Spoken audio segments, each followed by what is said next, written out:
What's going on, everybody? Happy Sunday. Have no fear. Your councilman is here, and we have just gone all in. You're going to want to stay tuned because this is the AEW All In London post show. Check us out. We're getting to get started right now. Howdy, folks.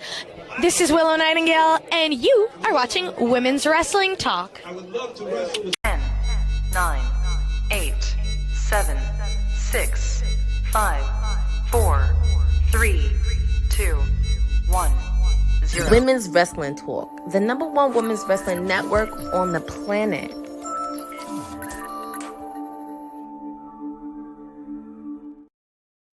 Greetings and salutation, everybody, and happy Sunday. This is the AEW All in London post show. A phenomenal 4 hours of wrestling has just been had, and so much for us to talk about, man. Some great matches here, and of course, you know me, I'm not the most advanced AEW fan, so I am definitely going to have help on this post show. And right now, she is what I consider to be everything AEW, the AEW's corner, the media source, the everything you need to go to, and new to the WWT team. Miss Courtney Rice is here with us today. How are you doing today on this show, Courtney? Hi, I'm actually doing good. It was a very eventful All In today, 4 hours in Wembley Stadium in London, and there's so much to talk about. Highs, lows, surprises, returns, everything. Yes, indeed. Yes, indeed. And this was actually my first full AEW pay-per-view. Watched it from the 0 hour till the end.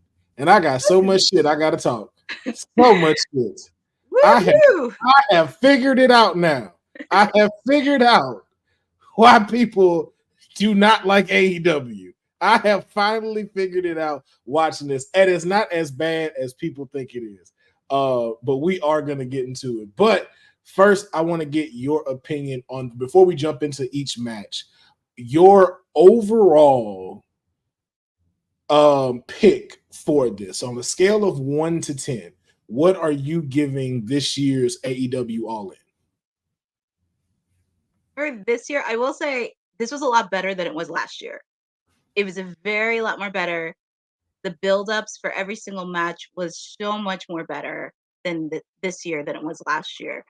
So overall, I'm going to give it a solid 8, because even though there was a lot of misses, hits, and a lot of in between, this was an overall good, solid pay-per-view, and this is their second year doing Wembley, so this was a much better improvement than they did last year. Okay. And just so we get a little bit more assistance in the AEW realm, he's always around the world. He is our WWT correspondent because he's everywhere. He's in Japan. He's in Toronto. He's at all the PLE pay-per-views, making sure to get all the hot news. Mr. Jason Gray is in the building with us today, stopping in. Jason, how are you today? What's up, guys? What a pay-per-view, right? Yeah. Yes, indeed. Yes, indeed. You know, I'm a big believer that AEW never fails on pay-per-view. I feel like there's only been one pay-per-view where I've watched it and I'm like, that didn't do it for me. But today it did it. I heard you guys give your rankings. I'm going to say about a 9 with the caveat that I'm a big believer, too, that not everybody deserves to be on a pay-per-view. They had a 16-man match, they had a 12-man match, and they had a 10-man match. Like, come on. Like, yeah. I mean, that thing started at 11 Eastern. It's 5:15, 5:30 Eastern now. Like, granted, I didn't have anything to do today, which is why I enjoy the 1 o'clock starts, but come on. Let's condense this a little bit, please. Yeah, I feel the same way. I'm gonna give it an 8 out of 10. It is a good thing it started at 10 a.m. over here, because if it were at like 5 or 6 o'clock, no, we wouldn't have been doing this post show. I'd have been asleep. Right. I'd have been asleep. But I figured out why AEW has not caught me, and it was from watching All In. It has nothing to do with the wrestlers. It's the way they shoot this thing. They don't. So what I've realized is they shoot it like they shoot sports. And so they don't shoot it for the folks at home. They shoot it as if they are there in an arena. Because they showed a shitload of arena shots where I'm just like, yo, these are supposed to be times where you're panned in, focused on the wrestler coming down. Why are y'all keep showing me a not full Wembley Stadium so much? And I'm like, y'all shoot this like football. And that's where I started to understand this is what's missing. Y'all are not shooting for the home viewers on camera. You're shooting as if you're at an NFL game. And I think that's what's not catching a lot of people, because there's a lot of stuff folks missed when it came to these matches. And I have them for like a few of these where I saw it was like, when this spot happened, had you shot this right, this would have went over a lot more for the audience at home. But was one of them when Ospreay at 9, they didn't show him jump back into the ring? Like, come on. Like on our show, my guy Brian, he always talks about the technical mishaps that AEW tends to happen very often. And I mean, Jim Ross is a legend. He called him Daniel Bryan within the first 30 seconds of being on the call. Like, that should not be happening 5 years later. But I get what you're saying, Farrell. It's a little different than shooting it for TV. They shoot it as, you know, for sport. As they're there. Yeah. Same thing with like when Hook was taking on Chris Jericho. The Taz moment should have been the focal point, but both of them were doing the stuff at the same time, so we didn't catch both camera views. You went back to Hook, and we didn't even really see Taz's full hold to him, and I'm just like, that's when it clicked to me. I'm like, y'all are shooting this like y'all are here, not for us, and that's what they're missing.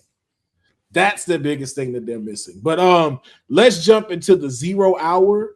We now mind y'all, I was not aware that I was hosting this thing. The real TV asked was, "Hey, are you joining in?" I'm like, "Yeah," and then she was like, "Use this picture for this." I'm like, "Am I in the driver's seat?" She was like, "Yeah." I was like, "Okay, well, let me put some pants on." I didn't know I was working today. I thought I was just talking. So I know there were a few other matches that were involved in the 0 hour. But I want to get into the one that we did start off with, which was Willie Nightingale, Tomohiro Ishii versus Chris Statlander and Stokely Hathaway.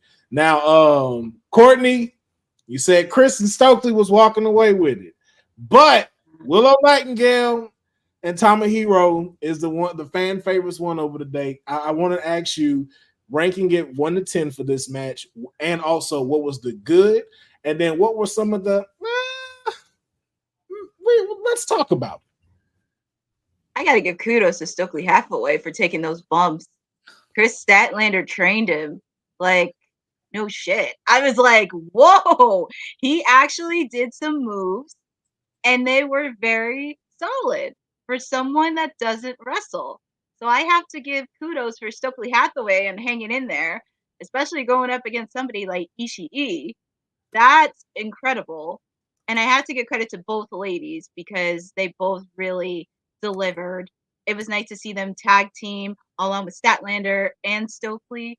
And also the winner, as I said, the winner of the match gets to choose a stipulation for their match at All Out.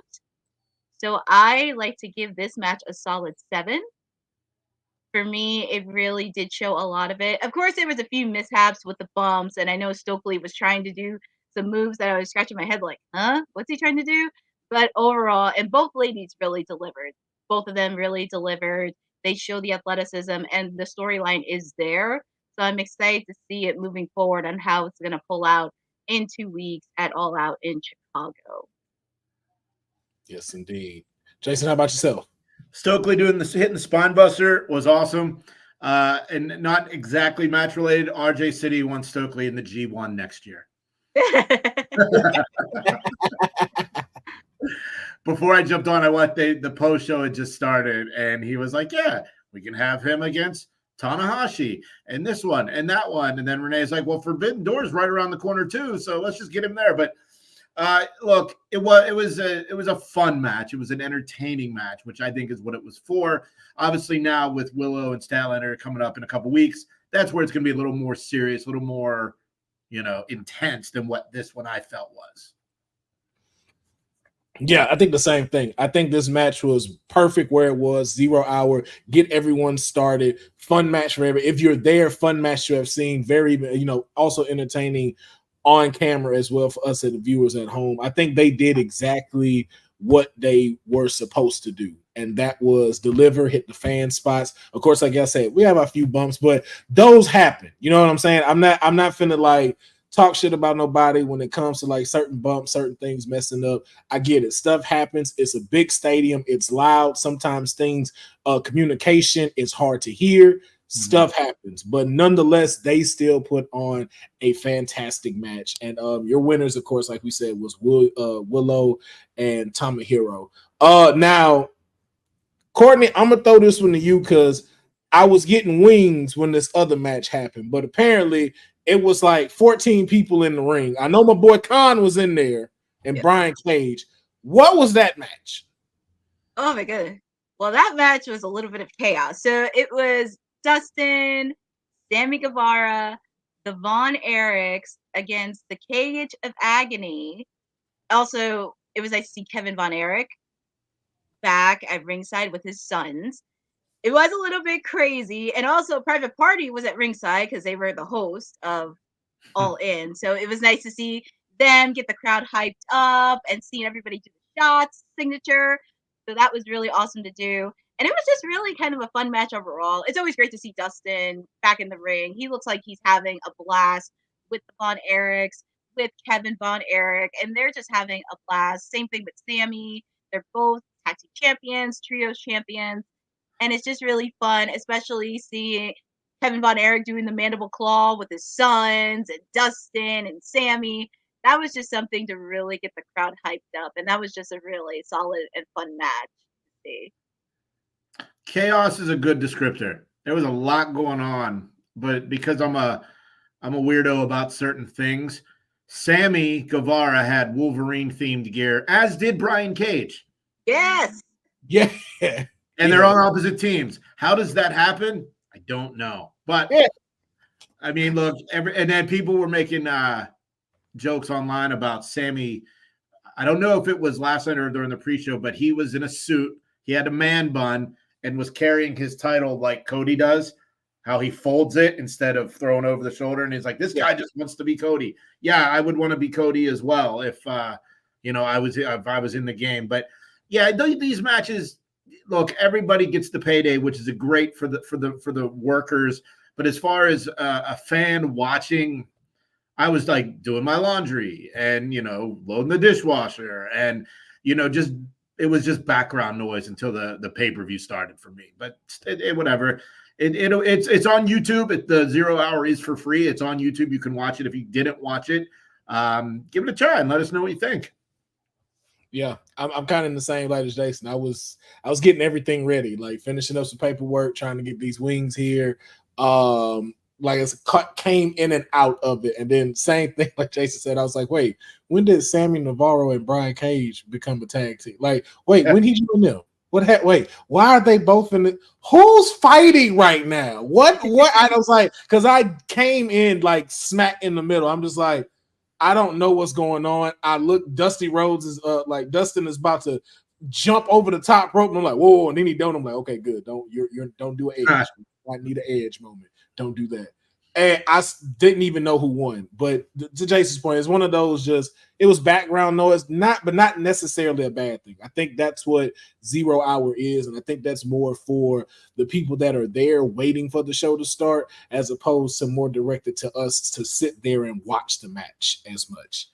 And also happening on the 0 hour, Saraya came down to the ring with the entire family. Like she came prepared, like she came deep.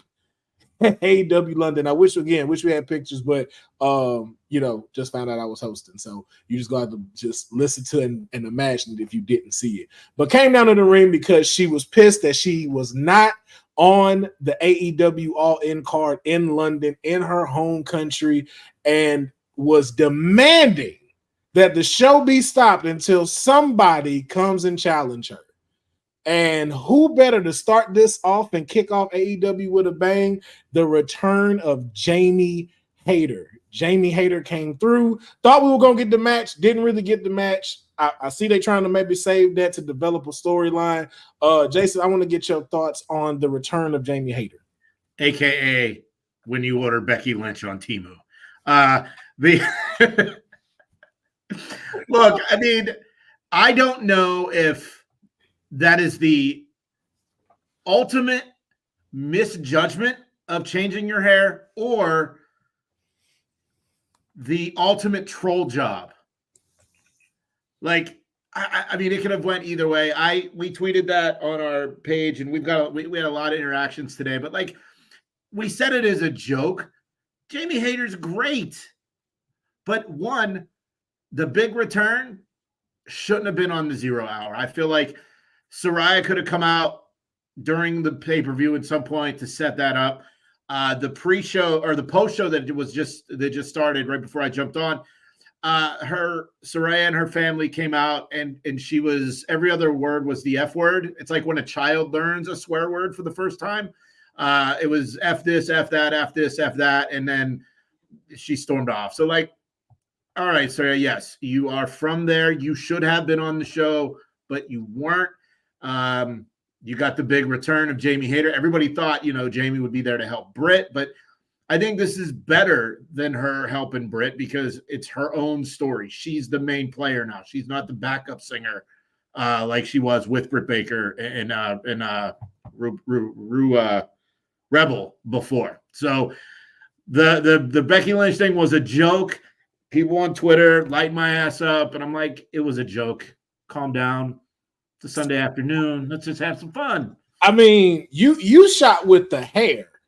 Yeah, I agree with it. It's the jacket too that did it for me. I'm like, oh yeah, okay. I'm like, that's when you said like she might be trolling. I'm like, yo, she might be, because I'm like, you are definitely 2 for 2 in the Becky attire right now. Yeah.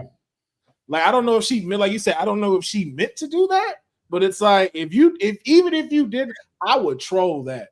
I would definitely troll that on the internet and get. Well, you know what? On the like before everything happened, I put in the group chat, is there any chance Becky Lynch shows up, because she's been MIA, she's been off the radar, and she's technically a free agent. She could have shown up if she wanted to.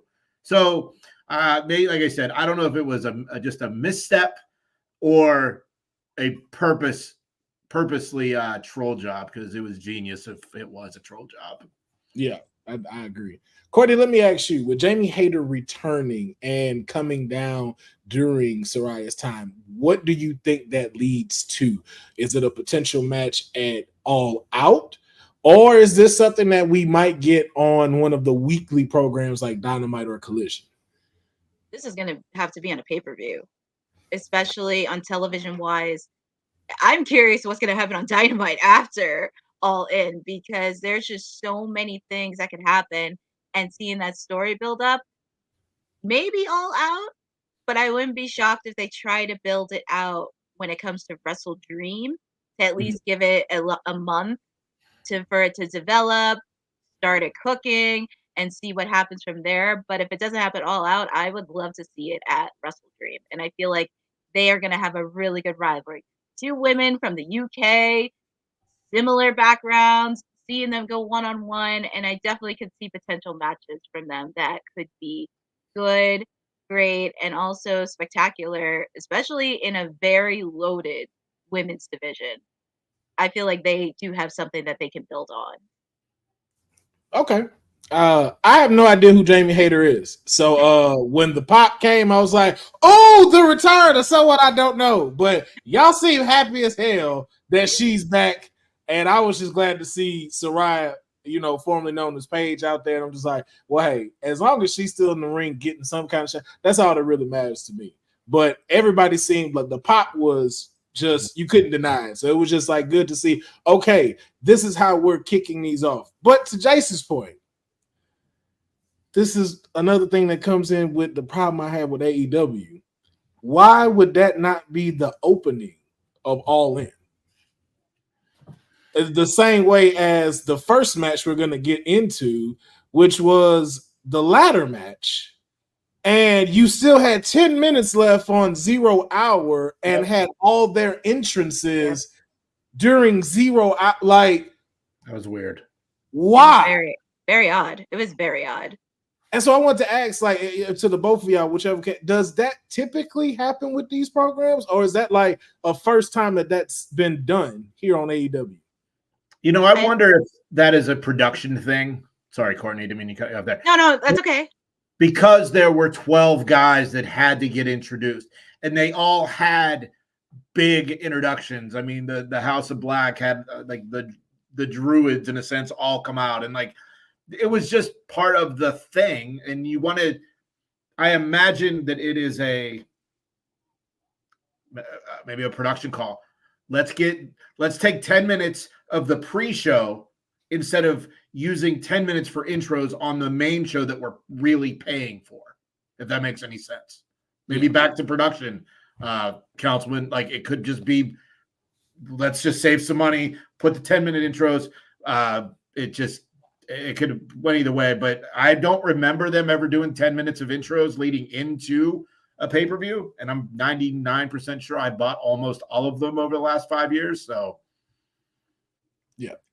Well, this poses a question that Dylan asked a little bit earlier, and I wanted to get y'all thoughts on the two. He said, I got a question for y'all. Do you think that the fake TK was running out of time? The pacing was good, but the usual AEW pacing. And I will say some of this kind of felt like it was rushed throughout this pay-per-view. Now, is that just me just because I haven't, typically watched these, or would y'all say that the timing and the pacing felt a little off on this pay-per-view? Go ahead, Courtney. I know since I started watching AEW in 2022, there were times where it felt a little bit fast. But I know in the opening, I never had to deal with that, because usually once a pay-per-view opens, they usually do like a quick promo, kick off the show, get everybody hyped up. And also, I noticed that they didn't do a promo for the trios match. I mean, of course, everybody's like, oh yeah, trios. But technically, there was a promo that's been building up to get everybody hyped up, which I was a little sad that they didn't have that promo just to kind of see it, especially updating it from Collision on Saturday night, where they just announced the newest trios team that was added to the ladder match. So there was also, and I get it, it is Wembley and everybody wants to have a memorable entrance. I get it, but I just felt some of it was a little bit too fast, too slow. And of course, I mean, it's live TV. A lot of stuff is going to go wrong, but you just have to like flip the switch and keep going. Gotcha. What I noticed tonight, which maybe might be why people think the pacing might be off, the pre-match promos are a lot shorter than they used to be. I feel like they used to be a few minutes, and I feel like these ones tonight were 1 minute to wrap everything up. There was no long, drawn-out stuff that we already know. Dylan, yes, I know these pay-per-views usually go 14 hours, but I mean, the pay-per-view costs. And if it was a thing where if they could cut time on the main show by getting these intros out on the free show, it's a smart play. It makes good business sense. Yeah, but production-wise, man, I'm just like, what are we doing? What are like you? It was like, hey, because it said 10 minutes on the clock. AEW, all in starts now. Wait, hold on. Mm-hmm. Yeah. Is the clock wrong? Or are we? I was like, nah, I know it don't say 10 o'clock on here on the Pacific Coast.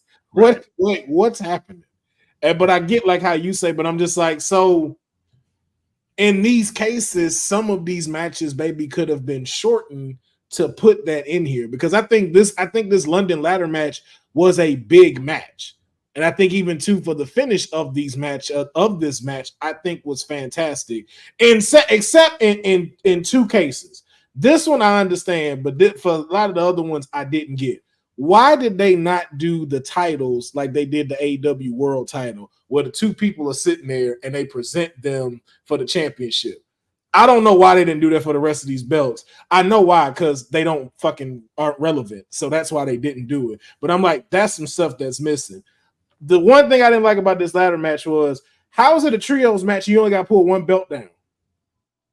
Good call. Yeah. Like, why wasn't it the hook that you take all three down? Because that's probably a WWE IP. They probably have the trademark and the IP on that triangle hook thing. The reason I think that they did not do the intros like they do for the main event, it's simple. It's just that's the main event. That was the big, the reason we were all there for the most part. So that I was honestly hoping every title changed, and it almost did tonight, with the exception of the tag belts for the Young Bucks. I really was, and Mercedes, but like I was really hoping every title was going to change, and it was going to be a refresh / reboot for AEW. But with all the title changes we got, I'm curious to see how they follow up with this on Wednesday, and then moving forward to All Out. Yeah. So let's start with you about this London ladder match. Now we know the fourth team was a mystery until I believe Saturday, where we announced that it was Pac, and then Claudio and the other guy I can't never remember from Wheeler Yuta. That guy. I ain't gonna say that. That guy. He know who he is. He know who he is. They were added to this match and were the ones that walked away as the trios championship. So I got to know, on a scale of 1 to 10, how did you feel about this ladder match? What were your good moments that you looked like from this, and what were kind of the ones that was like, okay, let's talk about it? I love anything with the House of Black. Literally, I was watching today and I was like, I wonder what their shirts look like on Shop AEW, and I bought a new House of Black shirt just from watching. Like, I love it. I love anything with those guys. The ladder match is always fun. Am I not here anymore? Oh, am I there? Hello? Yeah. I'm like, what is going on? I didn't touch nothing. Anything with the House of Black works for me. Ladder matches are always fun, and the chaos of it all. I'm glad that Christian and Killshot and Nick Wayne lost. Unfortunately, later on, that my joy for that was ruined. But again, we'll get into that later. Ladder matches are always fun. My wife hates ladder matches. This is a fun fact. She's in the other room. She can't hear me. She hates ladder matches because it's always, why is it taking so long to get up the ladder? Because they're like, the struggle to get up the ladder. She hates that. But yeah, it's a lot of fun. I enjoyed it. I enjoyed the ladder match. And not just because the House of Black was, even more than just because the House of Black was in it. Okay. Courtney, what about yourself? So y'all just not gonna give me what is like? It's supposed to be just 2 buttons that you press, and it just does the most. We keeping it just like this. Y'all gonna see this and this. No. Hands up, councilman. Hands up. I'm gonna just yes this all episode. Just Courtney, how about yourself? On a scale of 1 to 10, and then what were your good spots, and what were your ones where we got to talk about it on the post show? Honestly, I give this match a solid 8 because I just love seeing ladder matches. They're always so fun, unforgettable spot moments that you will remember by. And it was also great, of course, to see House of Black, the Bang Bang Gang. It would have been great to see Julia Hart come in and kind of like scare off Mother Wayne, which that would have been really epic. I kept saying, like, I wonder if Julia's gonna be there, because that would have just been really epic too, to like scare her off. But it was really funny seeing Juice spray Mother Wayne because the fans went nuts. The crowd was going nuts, and Tony Schiavone was actually loving that on the commentary as well. He was having a blast, and I enjoyed seeing Pac have his moment in Wembley with the Blackpool Combat Club. It was just a really nice moment, and seeing at the end of the match, House of Black was shaking Brody King, trying to shake Pac's hand. That's definitely a mutual sign of respect. And seeing that they were happy that he got his moment, and really excited to see where the trios division is going to go from here. So there's a lot of competition within the trios division. You have not only the Bang Bang Gang, House of Black, you have Top Flight, many trios. So I'm really excited on where this is going to go moving forward with Dynamite, Rampage, Collision, and it's going to be a fun division to watch. Yeah, I enjoy watching this match. This one got me interested in everyone else's. Like I got Christian Cage's in the Patriarchy. It made me a little more interested in Bang Bang Gang to know it's like, hey, okay, I'm gonna have to start watching y'all. As much as I said I thought they were gonna win because Jay White was coming, my second pick is I'm like Jason. I'm like, honey, I'm a House of Black guy. But just because of how they've been treating them, I'm just like, I don't know if y'all gonna win. And it kind of seems like they did it again. I'm glad to have seen Pat get his moment in Wembley, but I don't think it was high enough for then House of Black needing if that makes sense. I just because it's not like this is a match where Pac had to get pinned or anything like that. Like I really would have loved to have seen House of Black come out. That's the only bad part I have about it for me. And that's just from a biased point. The good spots was this was a successful ladder match. It was a great story told. Everybody had phenomenal spots. Like it wasn't dull. It wasn't a boring moment. It didn't feel like it was, too long or too short. You didn't know who was going to win. And so I think whenever you can have it to where it's like, okay, I'm not sure who's taking this, I think you've had a successful match. So I'm gonna give it also to 8 out of 10, just because House of Black didn't win. Where is Moxley? Is he hurt? Is he just taking that vacation he finally deserved after the? He's on vacation. Finally, yeah, he is on vacation. He's on vacation. Yes, well, he is on vacation. With the Combat Club and Pac winning, and Danielson winning, I mean, Mox needs a title. Mox got to pick up a belt here somewhere. I mean, there's 13 other ones that nobody's really doing anything with. That is true. Yeah, he can go beat Okada and become the Continental Breakfast Champion. Is that the name? I think so. Yeah. Something. Yeah, bagels all around. One of those matches. But yeah, so let's get into the second match. Gotta go through a couple of these first. The AEW Women's World Championship. Toni Storm versus Mariah May. Mariah May is your new AEW Women's World Champion. And I just got to be the first to say, robbery of the night. The fact that this was the second match is gotta be some of the shittiest booking they could have done in this entire All In. The fact that this was number 2, I'm just not feeling that. Like Darby and Scapegoat could have been number 2. Could have, yeah. Yeah. Especially after the match that they put on. But I want to know from you, Courtney, first.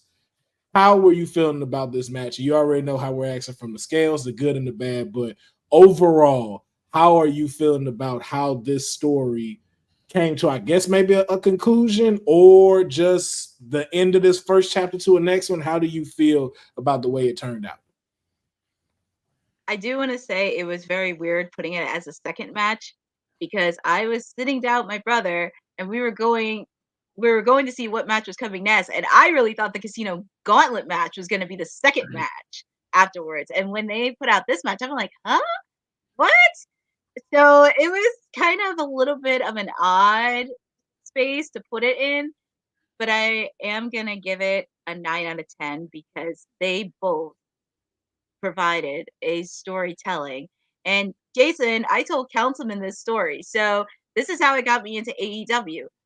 In 2022 in March, Toni Storm left WWE and I met her at a meet and greet in Philadelphia.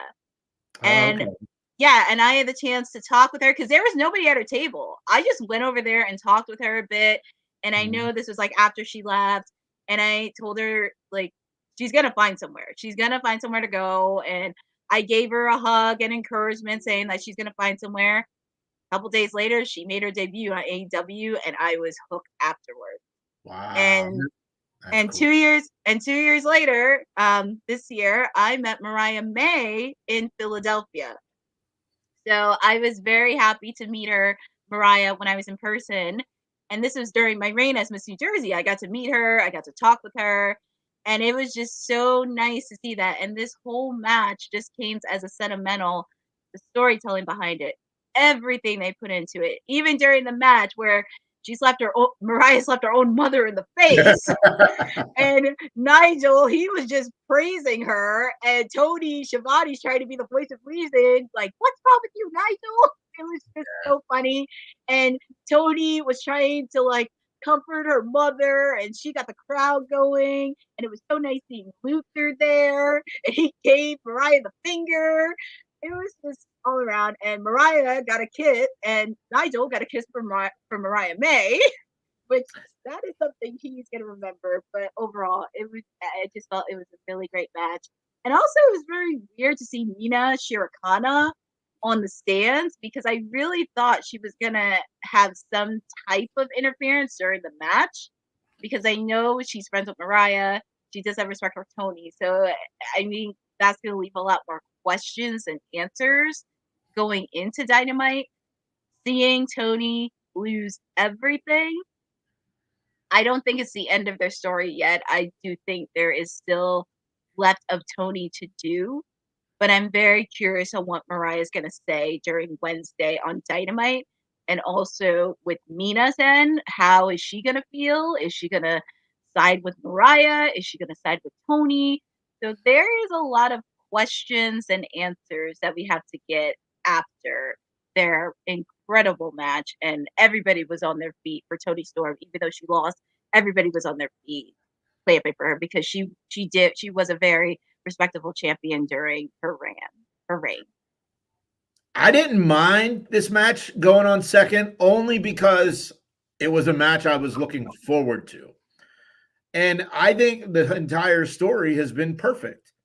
I'd love them bringing the Turner Classic Movie guy in at several points throughout this whole thing.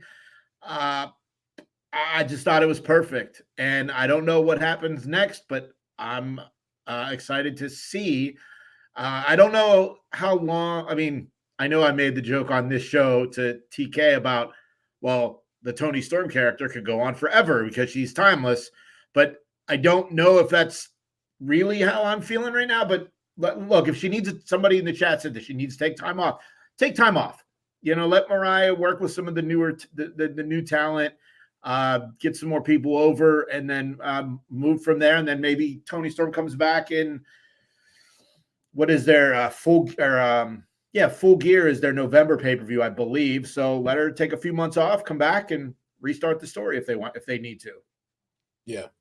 No, I agree. I agree. I do though. I will say I think this character can last just for the simple fact that you have so many eras of cinema that she can start. Yes, yeah. So it's like, so imagine when she finally does get to Technicolor, and it has like that one, or even like the downfall of what this 20s silhouette, kind of noir type character goes through. Like I was saying in I think Fridays, like her, like with the running makeup now and stuff like that, like showing up to so-called set kind of drunk in a way and just not really fully there, like seeing the downfall of timeless Toni Storm. And then you start to see her try to climb that back up. But like you said, I think with time and allowing Mariah May to get with other folks, that would allow that character to be able to keep going.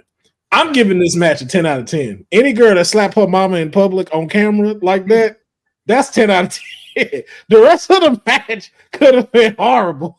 That girl slapped her mama for no reason. I hope the mom's envelope was padded very well for that spot. I hope she got a nice check for that because I was like, why she slap him? I was like, I don't know. I was like, was this part of the story? It was like, no.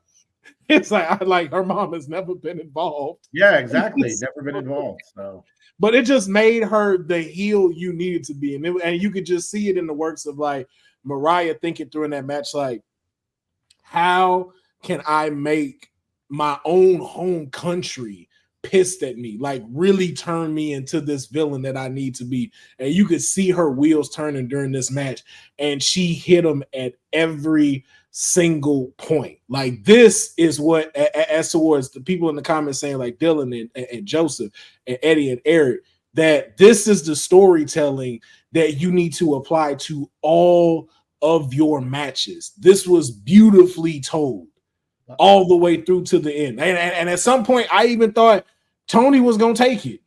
And for Mariah to end that well, I just thought it was dope. Only thing I didn't like is you punk ass cameraman. You punk ass cameraman. You supposed to stay on the champion as she gets on the turnbuckle. Not show me a not full Wembley Stadium for the next 30 seconds and then go to her holding up the belts. No, you're supposed to show her get up on the top and focus on her. And you cut her music off way too soon. You're supposed to let her get to the ramp, show her titles one more time, then cut the music off, and then go to Toni Storm and let her get her appreciation. It felt too rushed. That girl hadn't even came out of the camera showing the ring yet before you cut her music. So the reason why this story worked a lot better than the others is because RJ City was a big part of it. Building it, producing it. Yeah. It's not Tony Khan. We all know Tony Khan doesn't know how to book women. I still think he's a virgin. But RJ City is the reason why this story has worked from Jump Street.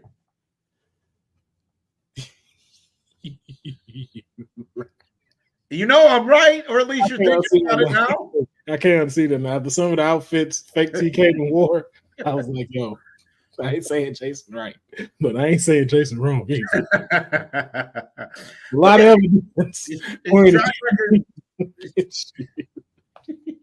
But Dylan says a 10 out of 10 for me. Also, no more excuse for Fake TK on the weekly shows. Put in some effort.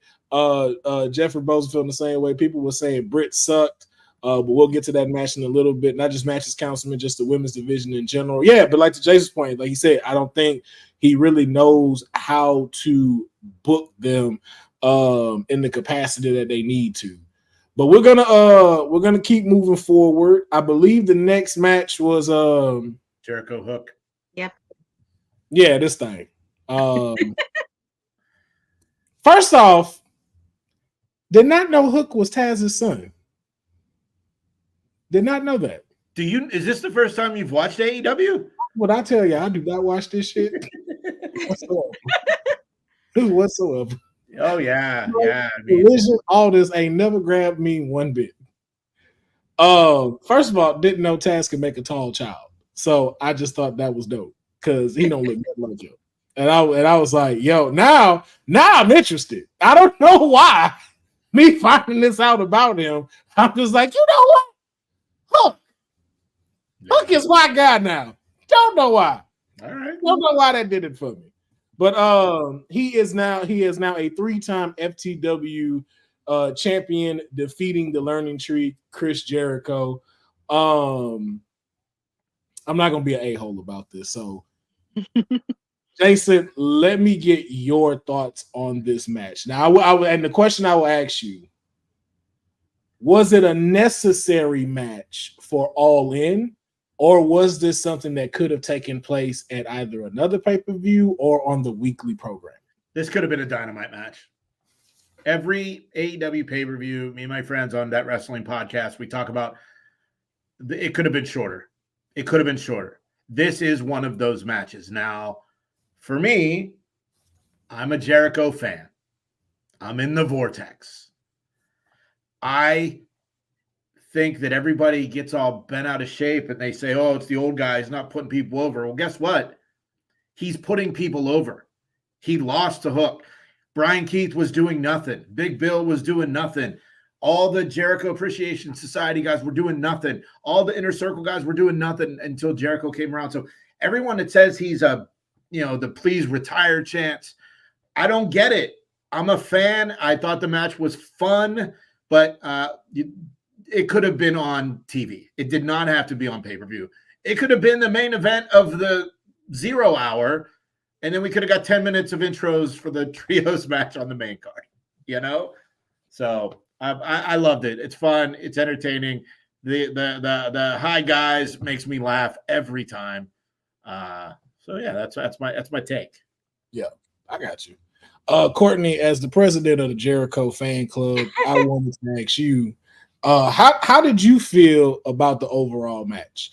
And the same question, like, do you feel like pay-per-view, or could this have been on the weekly programming? And then what does this do for Jericho moving forward? I want to say it's on Dynamite. I just felt like it could have been on All Out instead of Wembley. Like a pay-per-view that's not too big. This could have been in Chicago.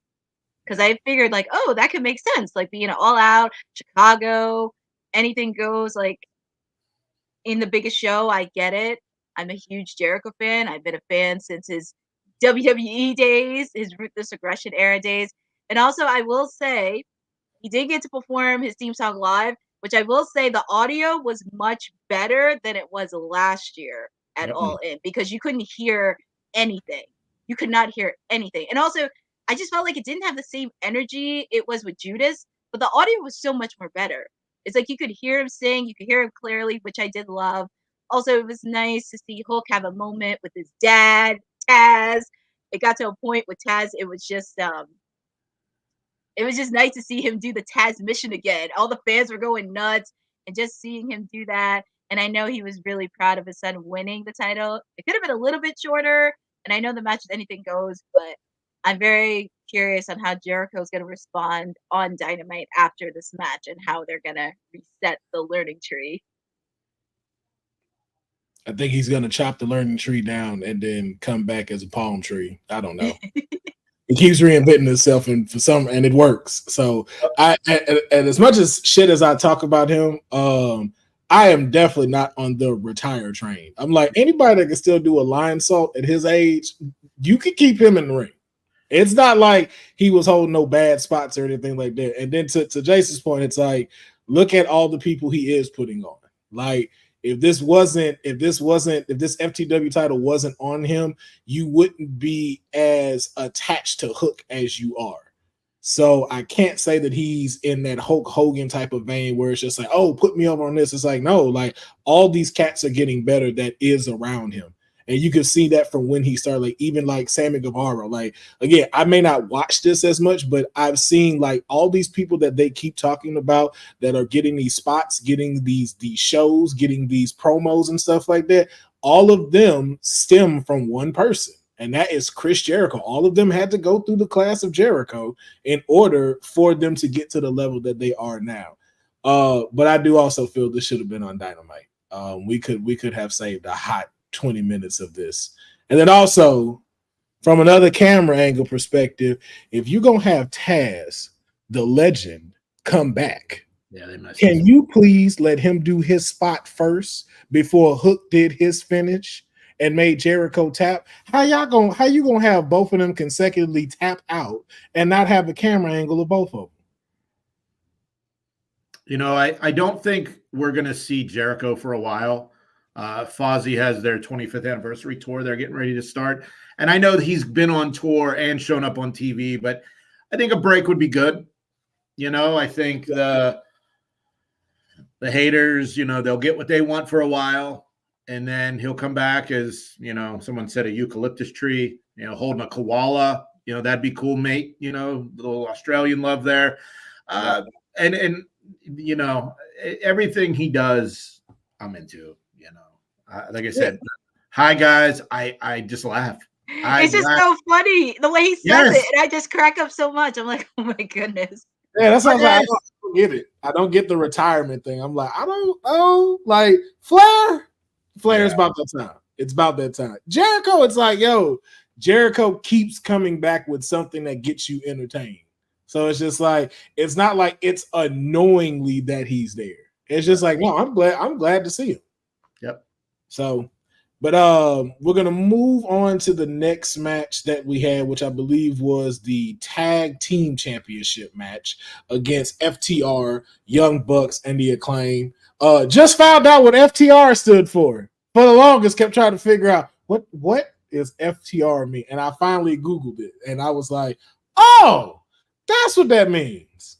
WWE, give them their damn shit, please. Let them be the Revival. Give them their trademark back. Please do. Like, stop holding out on that. You know that's who they are. Ain't no other team finna be named the Revival. And if you name a group the Revival, you ain't shit for that. Give them their trademark so they can have it. You know, they've been gone so long. They're more FTR than they are the Revival at this point. That's true. That's true. I give you that. That is definitely true. But the Young Bucks remain the tag team champions. My pick was the Acclaim just because they, were young. They got the crowd behind them. Courtney, if you can remind me, who was your pick for this? I actually picked the Acclaim to win. Okay. And then Jason, I know you weren't on the show, but before seeing the match, who were you going for to win for the titles? I actually thought it was going to be the Young Bucks or the Field. I didn't think they were going to retain at all, but I guess this makes sense because, they're in control. They're in power. They did what they are. They hold the belts for another couple weeks or, it made the storyline make sense. They're the champs and they're in control. So what is it? I think 2 matches in the 3 months they've had the titles or something like that. So I thought they were either, I know how dumb that sounds. They're either going to lose or they're going to win. Of course, that's right. But I didn't really have a preference of who was going to beat them. I'm an FTR guy, but I think FTR and the belts they don't need to be together. The Acclaim could probably use them, you know. I'm a little played out with the Acclaim. The whole scissor thing doesn't really entertain me anymore. I thought maybe this would be the beginning of a split with Bowens and Caster, but none of that happened. So, gotcha. Now, I gotta say, I kind of feel the same way about this. One, I didn't know the Acclaim had won the tag titles before. I thought it was gonna be their first one. Yeah. And that dropped it down for me a little bit more. And then to Jason's point, when I've never heard the scissor me thing.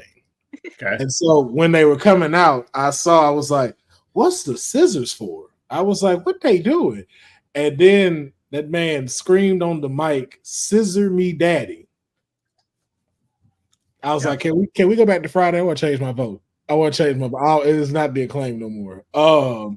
And I almost had, I did kind of slightly have an attitude with the Young Bucks when they got announced. I don't remember all of what they said before they said the tag team champs, the Young Bucks, but I'm like, listen, just because y'all work here, y'all don't need to be having this long ass intro.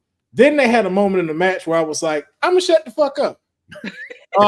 Nick did a sequence in there. I can't remember exactly what it was, but when he jumped up, popped off through the middle rope, and then cut that DDT onto the guy from the Acclaim, I was like, that's why they champs. Yeah, Nick Jackson. That's why they champs right there. So this didn't seem like to me one of those like, oh, we're keeping them over because of who they are. It's like, no, we're showing you why we got them titles. And there's a reason why. That's a bad tag team in the Young Bucks. But Courtney, I know this was one of your, I want to save you for that because I know this was one of your most exciting matches. So tell me, how did you feel about the overall match? And what does it look like for the tag team division with the Young Bucks still standing tall? For me, and I'm actually going to talk about this tomorrow because this is kind of on WWE because I'm a huge fan when it comes to tag team wrestling. I love it when it's in the forefront, when it has a story. I feel like there is a lot more to take in. And even though I couldn't stand the Young Bucks, even though they try to run around thinking they own the place, they show why they are the best tag team in all of AEW, which I'm okay with that. Like, they are talented. I can't take away from the talent that they put in the ring, especially some of the matches I've seen. If you saw last year at Wembley when they faced off against FTR, the tag team tournament they were in, even like going back to when AEW first started, when you had the tag team, you can't take anything away from them. So that's why they are the champs. Now, No, go ahead. Sorry. I'm going to recommend a match for Councilman to go back and watch, but go ahead, Courtney. Okay. But it was very intriguing seeing a tag team attack Cash Wheeler because that's going to be interesting to see. But also, with the Acclaim, because for me, when it comes to the tag team titles, especially AEW homegrown talent, if there is a team that can challenge and give a long-term storyline to the Young Bucks, it has to be the Acclaim. And the reason why I say this, and also because I root for them, because Anthony's from my home state of New Jersey, so that's a bonus plus for me. And also, Caster doesn't do a lot of interviews, but I listened to 2 interviews that he did. One with Isaiah Cassidy, which I recommend watching because that gives you a whole different perspective of Caster and seeing how they develop, and also seeing they won the titles 2 years ago and seeing them have that doubt. Because I remember Blood and Guts, I was looking at all the comments. Everybody did not want them in Blood and Guts. And I'm like, why? It makes a lot of sense. They put on a really good performance, especially if you saw the promo after they did at Blood and Guts. It gets them fired up, and I can't blame them. So I do see a storyline between the Young Bucks and the Acclaim that's not going to go away, but I feel like it really needs to be a lot more deeper, and I really want to see a rivalry within the tag team division that could take it to next level. And also, I would love to see the Young Bucks kind of get personal with the Acclaim, especially towards Billy Gunn, because Billy's been super supportive of them throughout their run so far. So it would be nice to see the Young Bucks kind of get into their skin a bit, because it's there, but I really want to see them level up in that rivalry. And I enjoyed the tag team match, but I'm excited to see what's going to happen moving forward, especially on Wednesday night on Dynamite.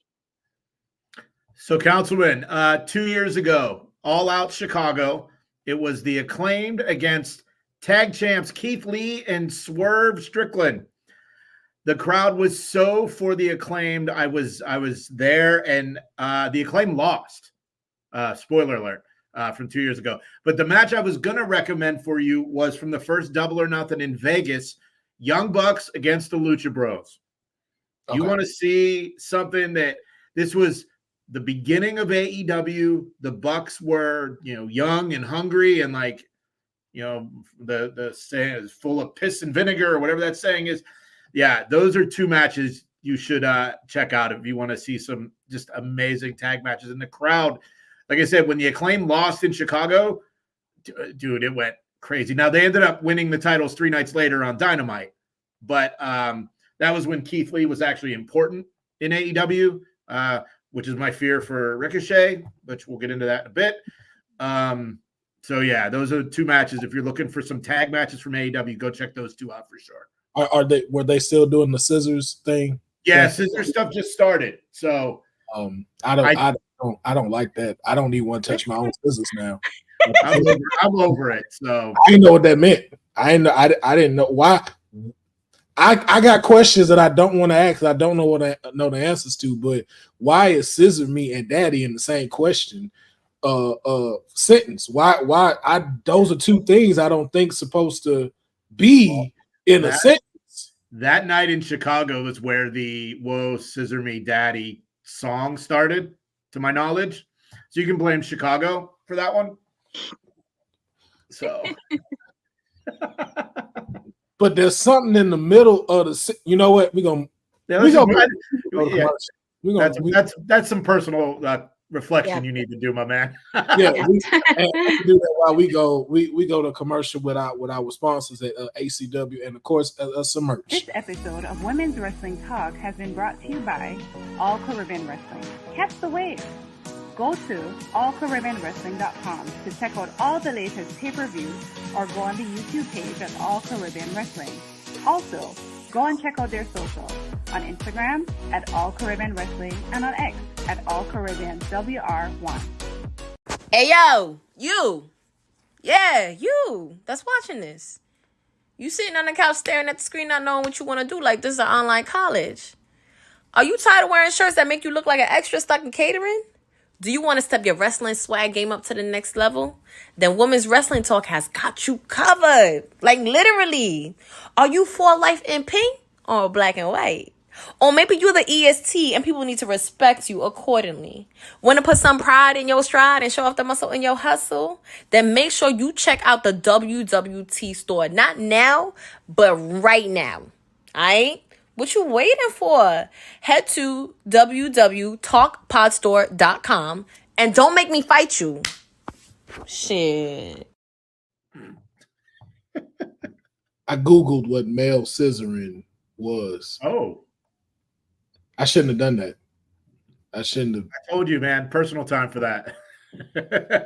I see. You're right. You're right. You're right. There. I should have waited. I don't know why. I did. I don't know why. Like you would steer me wrong. And I would not. I would never do that. So we're gonna keep this pushing with the casino gauntlet match. And this would guarantee the winner a world title shot.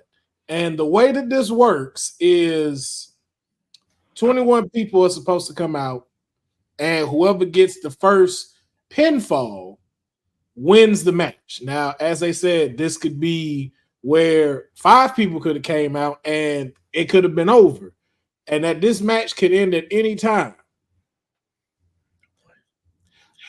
What's another word for stupid? Like I want to be in the room when this idea was pitched. Because is it just me or does this don't make no fucking sense? they do this. They have a few different versions of this. They have the casino battle royale where groups of 5 are come out at a time where it's based off the suits of cards, so like hearts, diamonds, jacks, spade, or hearts, diamonds, spades, clubs. Like if Pharaoh, you were with the heart group, the 5 of you would roll out at once. Courtney would be in the club group, that type of thing. So they just do a little different spins on it. Depending where they are. The casino thing started in Vegas for Double or Nothing because it was Vegas casino. I am looking up synonyms for stupid. Give me 1 second here. Yeah, I don't understand. Like imagine us. Imagine I'm number 18, Courtney, you 19, Jason, you 20.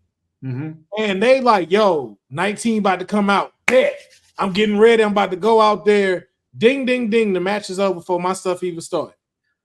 Wait, and imagine y'all two dressed up, ready to go out, and it's like, oh yeah, the match is over. Wait, did all 21 not get into the match? No. Oh, I was not even paying attention to that. Wow. I was counting that. I was okay. Like, I think 14 came out. Wow. Synonyms for stupid. Crazy, obtuse, simple-minded, empty-headed, unintelligent, dense, brainless, dull. I never heard this one before. Pig ignorant. Never heard that one before. The people who made this, yeah. What was the one? Obtuse? Obtuse. I like this one. The obtuse gauntlet match is what we're gonna call this. So in the obtuse gauntlet match, we once again, whoever got a pinfall first won. A lot of back and forth between people, and we're gonna get to the ending.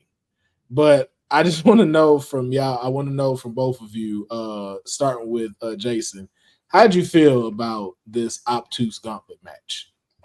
I think it's fun. I thought Nigel was fun because a lot of people thought that he could win, and I thought he could win too until commentary literally mapped out why I thought he was going to win.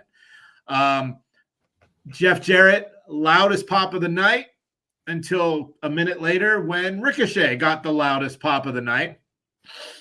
Ricochet looked amazing. Like he's the godfather of flippy shit in wrestling. So this is perfect for him. AEW and Ricochet are the perfect match.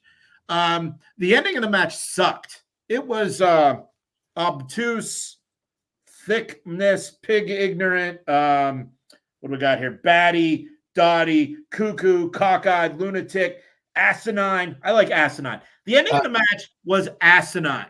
There it is. Christian Cage came out And they said on commentary he wanted the heavyweight title. So, okay, cool. He's limping out. He's selling what happened in the ladder match. Perfect. And then Luchasaurus comes out. He hasn't been Luchasaurus in months.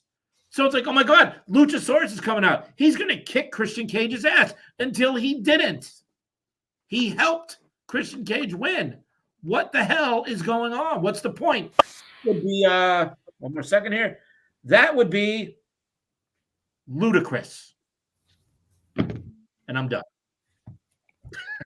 I just want to thank you for all of that, Jason. Because if I heard the word demure one more time and words you don't know, I was going to fucking lose it. I was going to lose it. People were not being mindful of my patience with hearing that on the internet. Courtney, your thoughts on this obtuse gauntlet match? Well, first off, it was a fun, entertaining match to watch. As you mentioned, Orange Cassidy got a pop. Jeff Jarrett got a pop. It was nice to see Nigel back in the ring because I did hear that he was cleared and ready to go in a one or two interviews. So I said, oh, he's ready to go. He's cleared. So it was nice to see him back in the ring. It looks like he never missed a beat. It was nice to see Ricochet back in there in the ring again. And there was a lot of good spots here and there, but the ending, it was a bit messy. I have nothing against Christian. I followed his career. I respected it, but it just would have made more sense if it was like Nigel winning it, considering, well, we're going to talk about the main event later. It just made more sense to me if Nigel was going to get it, or maybe for the first time, Orange Cassidy, because he never, ever faced off for the world title. That could be something fresh for him because he only held the international title.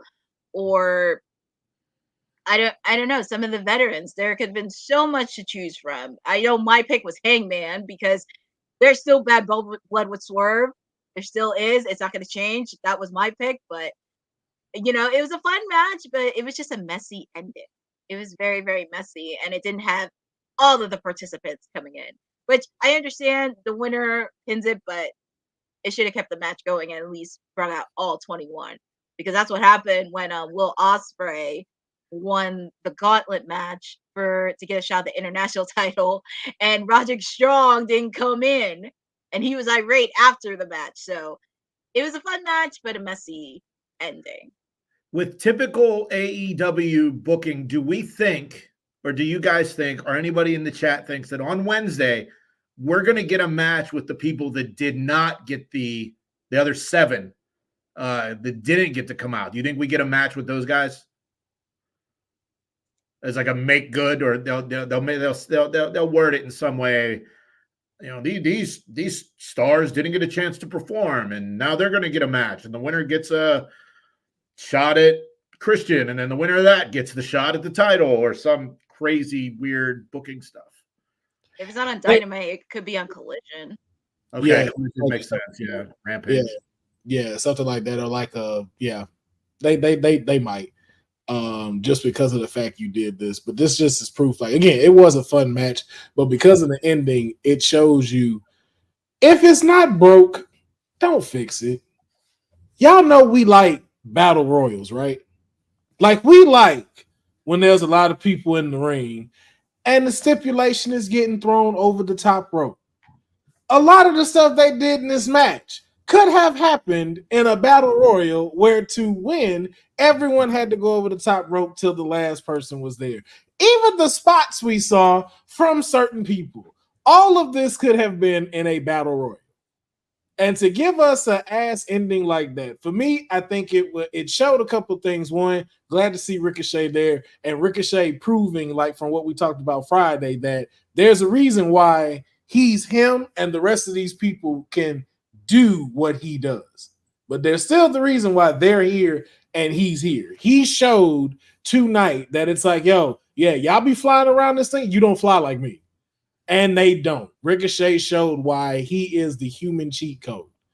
But to have that, to have Nigel, and to also give away the fact that we now knew Daniel Bryan was going to win thanks to commentary talking about, oh, that Nigel's back. We know that he has this whole beef with Bryan Danielson. So imagine if he won, he's going to have to get up and be like, well, now we know who won. Now we know who the fuck going to win. Thank y'all for giving that away. And that just proved that. So bravo to production once again. Then just Luchasaurus, which was like, what it also taught me with production was, are there no screens in Wembley? Like, are there no like TVs there? Because I noticed that the reactions were off when the music hit because people didn't know who were coming out. Even when the Ricochet thing happened, that one I got because it was the R new music, so you waiting to see who it is. But for everybody else, it was kind of like they didn't know who they were or the timing was off. I mean, I know Luchasaurus's name came up on the screen. Yeah, I saw that bullshit. I was like, I thought this was Kill Switch. I thought are there twin people with this same mask? I was like, I know I don't watch this show like that. I was like, God, that would be awesome. Yeah, I was like, are there two? Is one wearing green? Same everything. Oh. Yeah, like Kill Switch wears black. I was like, because I don't know. I was like, that'd be dope. But I guess it's just ask like too, like, how does this make the rest of them look though, as far as the rest of their talent and the way that they ended this, especially the way that it was going, because it was fun, as y'all said, but how does this make them look as far as a company goes, and to see who's now going after the world title? Two very older wrestlers that are going to be doing the main event most likely at All Out. Well, you're leaving out one very important fact about these two older gentlemen. They're two ex-WWE guys, which has been my gripe with AEW all along, because when the new toy from WWE comes in, they get a belt right away. Danielson's the exception. I get it. But it just seems that the ex-WWE guys, they moved to the front of the line. Yeah. So I don't know if these guys are going to be pissy because of the way it ended, but it just was not. It was so much fun. I was really enjoying it. And then the way it went down, I was like, sad trombone. Yeah. Yeah. Especially for folks like Kyle O'Reilly and like Roger Strong. I was like, oh, because I watched in a while. So I'm like, oh, the Undisputed Boys not together no more. And I'm like, I'm ready to see these spots. But seeing like how Kyle O'Reilly took one on the chin for Roderick, and I'm just like, oh, snap, I'm seeing it. And then it was just choke slam. Throw Christian on top. 1, 2, 3. If you want to see the match, because they had a match between them, go check out Dynasty. Because they had a match with each other, and it was so incredible. And that should have been like long term. But their match at Dynasty was just so good. All right, I'm gonna check that one out too. Yeah, Kyle O'Reilly and Roderick Strong. I mean, those guys delivered. They did. I think all of them delivered on this match. But who? So I'll ask this before we move to the next one. Who would you have liked to have seen take the win in this? And Courtney, we'll start with you. Who would have been your pick out of the folks that we did see to win this whole thing? I know a lot of people said Nigel, but I would have loved to see Orange Cassidy win. I just love Orange Cassidy. He, everybody always gets on him, but you know what? If you've seen some of his matches against Zack Sabre Jr., last year at Forbidden Door, even when he was international champion, and one match, his face was so bloody. And even last year at All In, when he faced off against Moxley, that guy's a tough dude. He's a very, very tough dude. And it would have been nice to see him get that opportunity because, as I mentioned, he never had the chance to actually chase the World Heavyweight title. It's always been international title. So it would have been nice for him to get that opportunity. So my pick was Orange. Jeff Jarrett. I love Double J. I've always been a fan. I love the fact that he's getting this new lease on life wrestling. And if it's not going to be Jeff Jarrett, they should have just said, you know what? Fuck it. We're going to make Ricochet the top guy. He looked like the top guy in that match. Why not just have him get the win? Right? Waste of a debut. I'm so like, and I think, like I said, he should have popped up in the next match that we go get into. That should have been the debut, not this. Yep. My pick, I would have went for Zack Sabre Jr.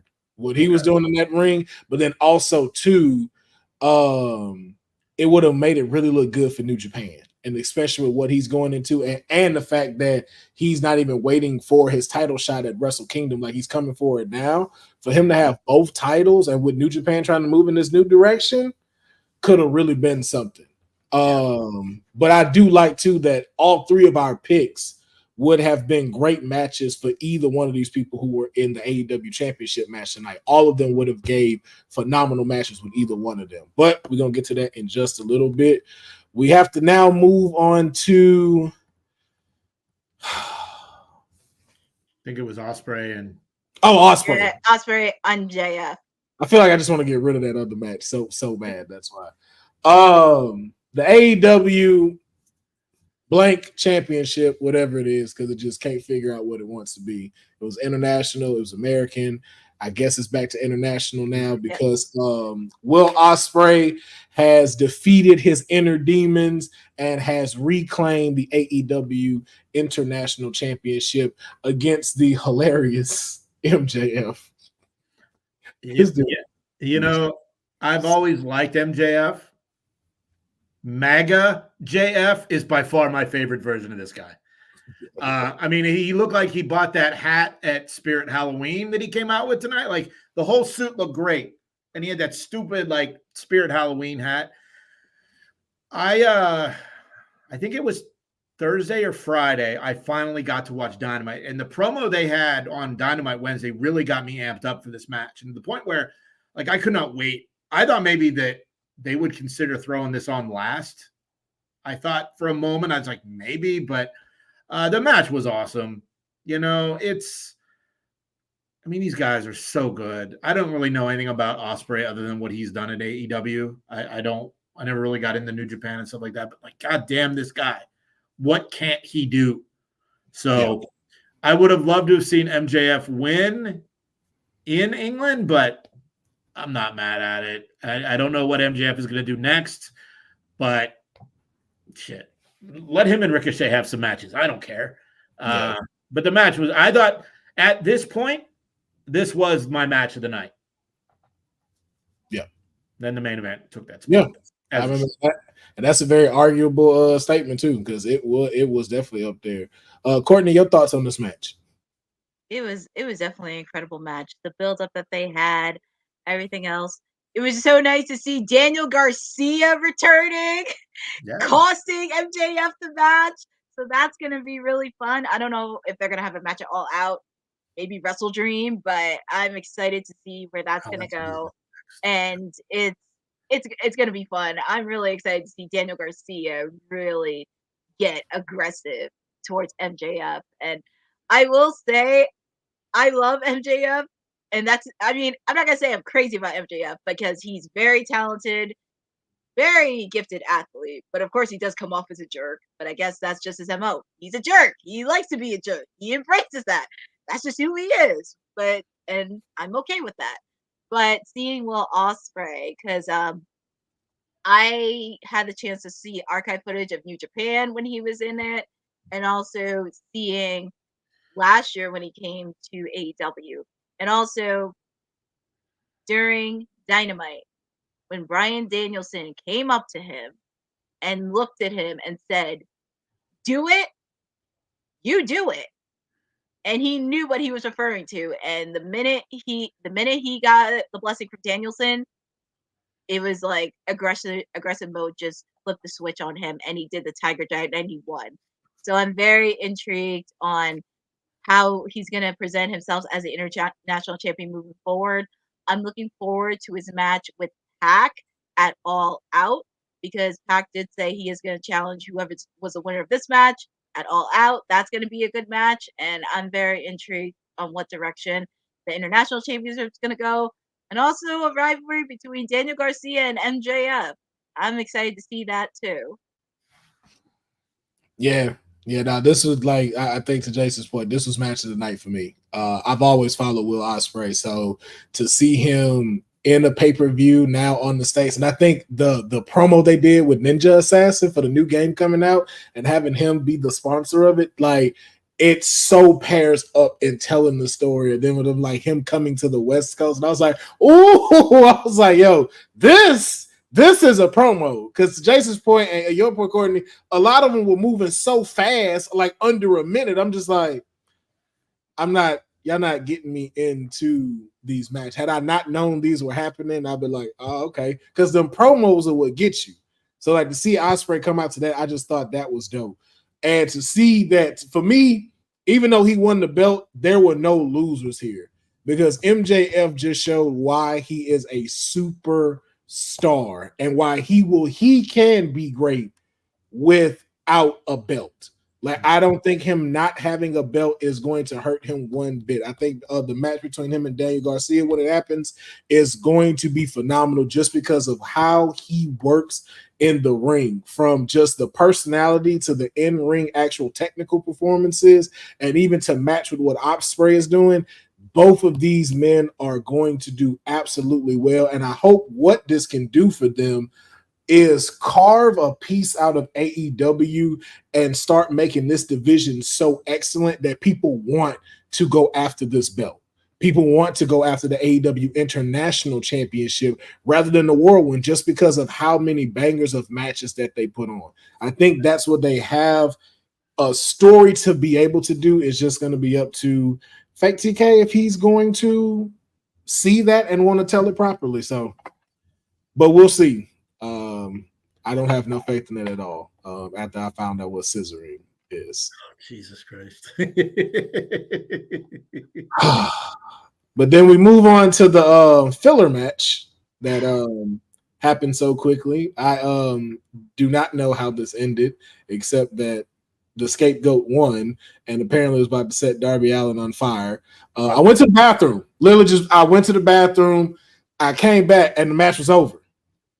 It was a lot of Perry duct taped Darby's hands together and then beat him down in the aisle, then took Darby's belt off and wrapped around his feet, and then threw him off the stage through a table. And it was funny because Shivani's like, that's at least 12 feet. And you hear someone, no, Tony, that's much higher than 12. He goes, okay, so it's 15 feet that he threw him. And then he put him in the body bag.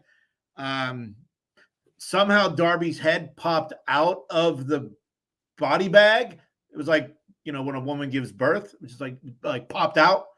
And then they beat him down, slammed the thing, and they were going to set him on fire.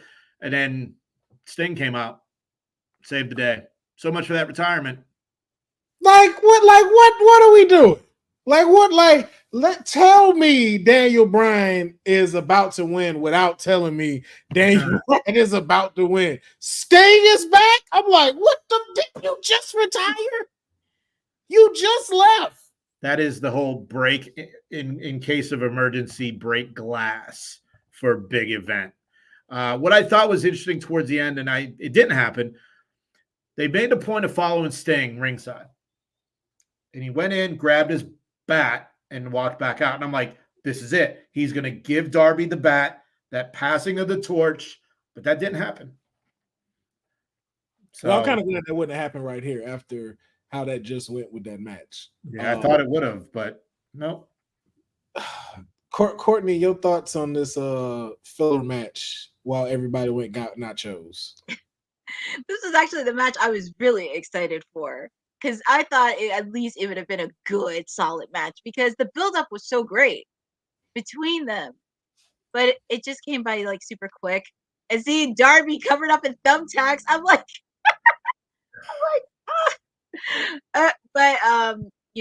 there was some stuff that it could have been better, solid, qualified match, because it's just a build-up. It could have been a lot more different.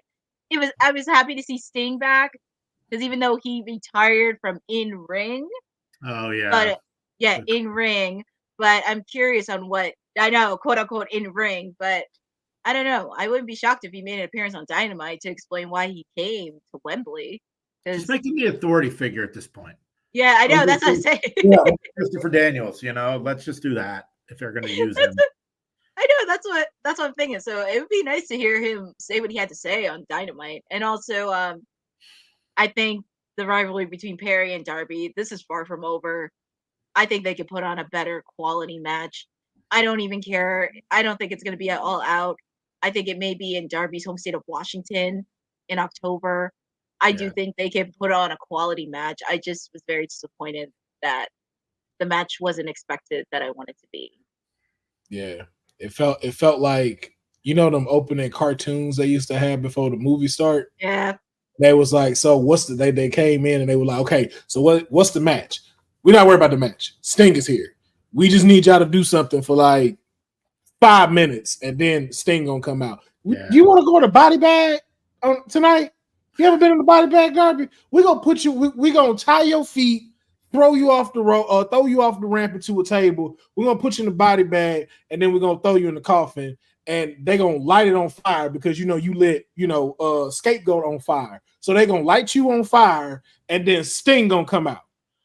And that's the match. Well, Darby did lose his first coffin match.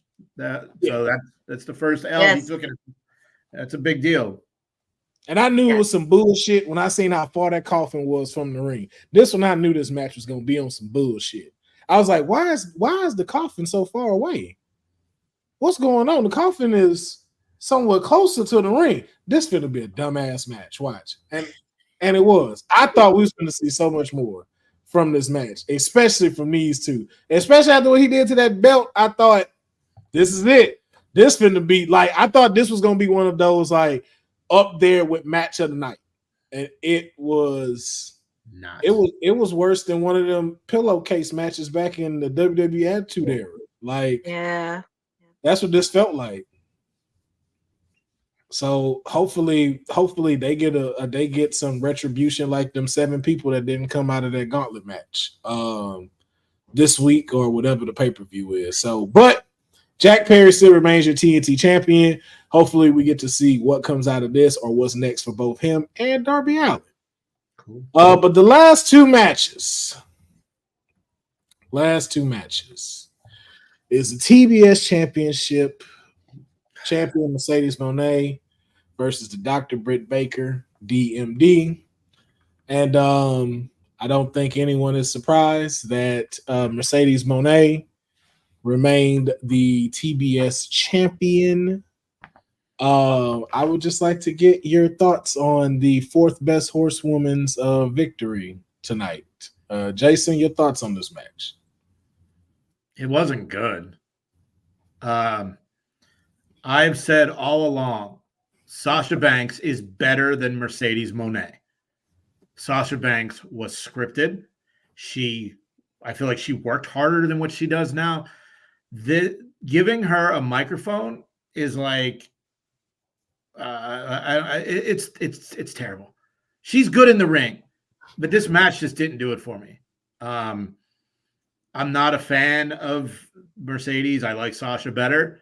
The match just didn't do it for me. And I'm, Britt Baker's from Pittsburgh like I am. I'm a fan, but it just didn't work for me. I don't know if there's just no chemistry there or what the deal is. I was not a fan. And then I would like to think I'm not the only person that feels that way. Okay. Courtney, your thoughts on this match? There was a few bright spots in the match where they did deliver, because there was sometimes the crowd that did get in very nuts. I actually did enjoy Britt's homage to Eddie Guerrero, where he would always have a tactic of giving Camille the belt, and then she faked it. So I thought that was a really cute high point in the match. The crowd was into it, and even though it did feel underwhelming, there was some spots that were bright. Mercedes so far, she's beaten 3 former AEW women's champions. So I don't know what's gonna be in her direction after Britt, because I'm very intrigued on where this was gonna go. I feel like this is not the end of their rivalry.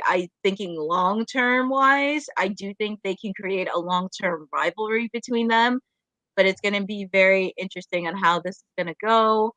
It doesn't have to involve the TBS Women's Championship. I'm also curious on what she's going to do with the New Japan Strong Women's Championship. I know she's probably going to have a few people that will challenge for her belt, but I'm very intrigued. Like, this is not the end of their rivalry. This is only the beginning. And I'm very curious on how it's going to take them moving forward. What we need for this to work is RJ City. Much like the Tony Storm Mariah May, we need RJ City to book this. I feel like he should book all the women's matches from now on. Yes. Because this was not it. This was exactly. This is yo. y'all know my favorite one. I'm not feeling it. No. It was a solid match. The match did not match up, though, no pun intended, to all of the hype y'all put behind this.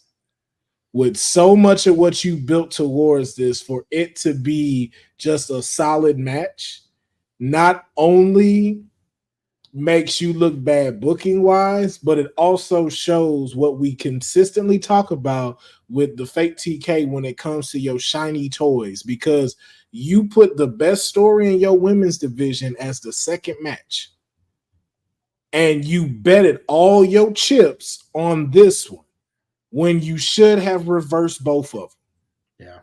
This should have been the second match. And that would have been okay, because to Courtney's point, this could have been the first chapter in what can lead to some other great matches between these two, especially if that was going to be the performance. The finish was very undersold. You can tell that we wasn't sure what was supposed to happen. And you can see that both of these two were holding back in the ring. Britt didn't want to mess up the shiny new toy, and Mercedes is still trying to figure out what kind of story she wanted to tell, which kind of let me know too there wasn't a lot of input from Britt or from anyone else, and that really showed in this match. Like I said, it was solid. It didn't. I veered off a couple of times from it. It got through what it needed to do, but this is not your top women's division's story. And I really hope Fake TK saw this and can learn from that to go like, hey, if we're gonna keep Tony and Mariah going, or if it's done, your women's champion here, TBS division right here. Not saying they're not both important, but you just showed to us that you are betting on your shiny new toy and Impact alone. You're turning your company into TikTok, and not in a good way.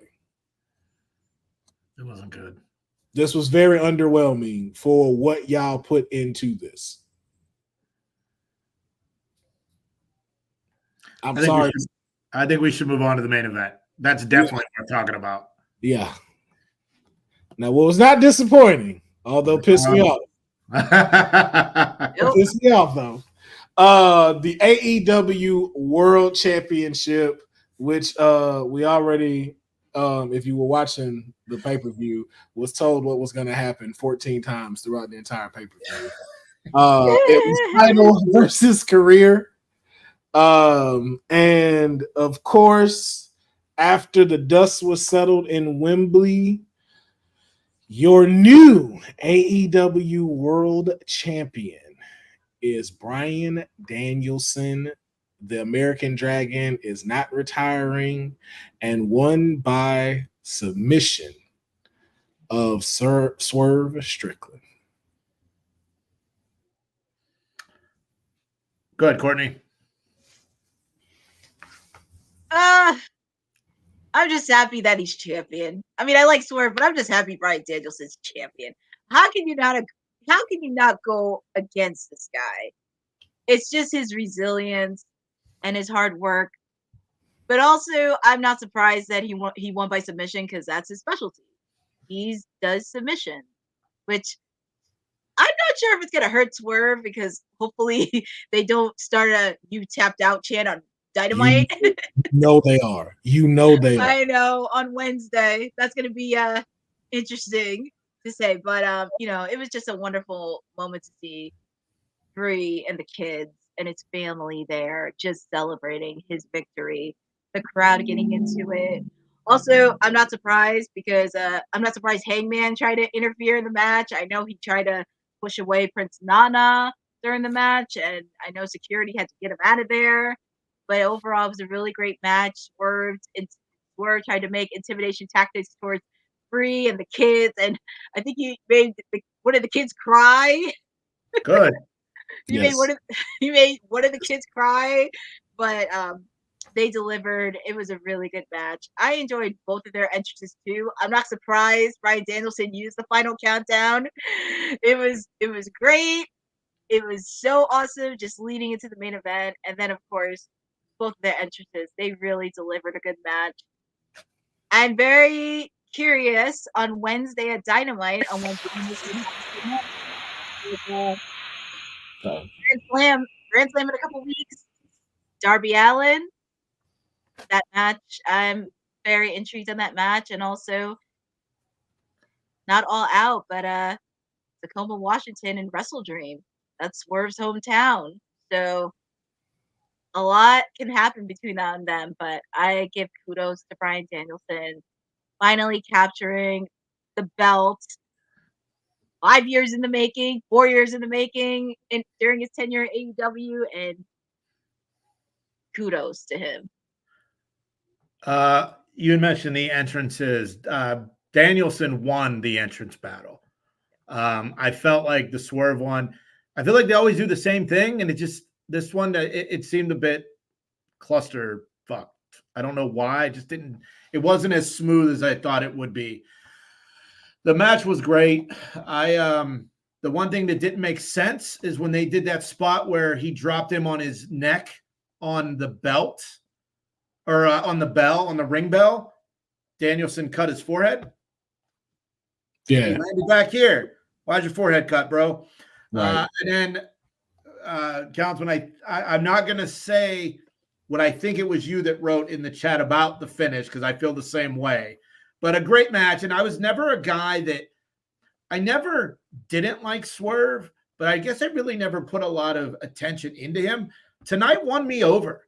Like the taunting the kids, and I mean, I've seen a lot of his stuff before, but I really never put a lot of caring into it. And I'm like, all right, yeah, he won me over tonight. So I will let you discuss the finish, because I think you and I are on the same boat on this one.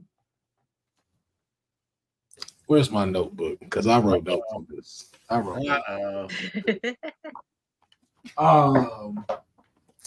First and foremost, solid, great match. Now I'm gonna say solid, great match that they had. Entrances, not anything towards them. This is just me being nitpicky. AEW, I need you to get some better fireworks. Stop getting your fireworks from the NFL. You need pyro, not fireworks. Pyro, because the fact I didn't hear the do on any of these fireworks, that's a problem. This was NFL when the teams come out from the thing and they got the little balloon shit stuff and the little sparkles come out. That's what that felt like. Also, if you're gonna have Daniel Bryan come out to the final countdown, when he gets up and does the final countdown, that's when all the fireworks go off. That's when the ones outside go off. That's how you get us all hyped and ready for this. Not saying it wasn't great. These were great entrances. Well, let me rephrase that. Daniels was. Swerves, like you said, a little messy. And I think it was also messy too because I don't think you worried more about what it is you wanted and not much so the crowd. I don't think London knew who Flex was from the New York DJs and stuff. So that didn't hit for them. Now, if you'd have got someone from there to introduce y'all, that would have been cool. And I'm about to be very biased about this, but the fact you brought Bun B out, me and him are from the same hometown. You should have let them perform for you first and then come out. Like, let him do his verse first and then drop your entrance and then start to do the dance. It just did kind of look like, you know what it reminded me of? It reminded me when House of Glory had their entrances. It'd be a lot going on at House of Glory. Like, You hear the music start playing, people be on the stage. I swear I saw somebody selling drugs when one of these people was coming out, like, because they were on stage.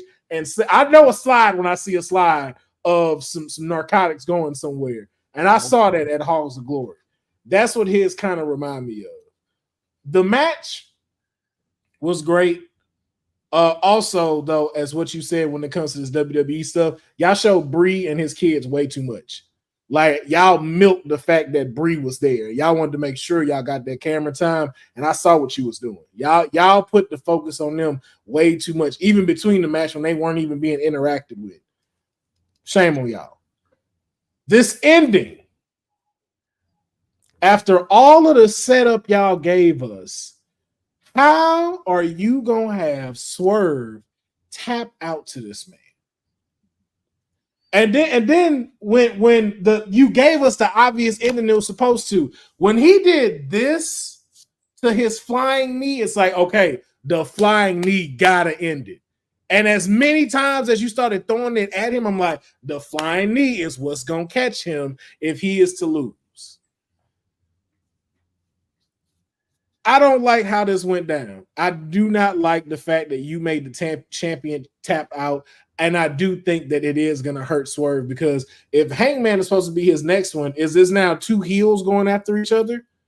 Or is Swerve an anti-hero? What does this leave him for? But I don't think this was handled right. And then also, too, something I didn't like and something that popped up, too, I'm going to need JR to kind of get with the times, because the fact that he told Swerve to just shut up and wrestle, and I was like, what? Oh, yeah. No, yeah. I caught that shit. Oh, when he went over to bring the kids. Mm-hmm. Yep. Wow. Yeah, just shut up and wrestle. And I was like, I'm going to have to go back and watch that one. I missed that completely. Yeah, wow. he did say that. I was like, JR, I was like, look, I'm not finna go there with you. I was like, but I'm just going to put it as, you may need to read a book on the times. That term is a little problematic with what you just said.